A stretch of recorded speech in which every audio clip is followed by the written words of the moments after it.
Hello guys, in this video I'll show you how to set default browser in Windows 11. If this video helps you, please consider subscribing my YouTube channel and liking the video. So first of all we need to open settings. So for that you can just click on Windows icon, then click on settings icon, then it will open, and now here we need to locate to apps section. Just click here, then we got the option for default apps. Just open it as well. Now here we can just search the browser which we want to use as a default browser. I want to use Google Chrome. Let's suppose I'll just type Chrome here. Okay, we got it. Now we'll just click on Google Chrome. Here we have the option for set default, and once I click on set default, you can see we have set it Google Chrome as our default browser, and all the links will be going to open in Google Chrome browser.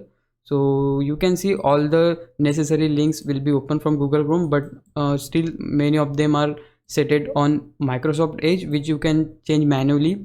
Like if I just click on PDF, let's suppose I want to change it to Google Chrome, I can just click here and click on Google Chrome and set default.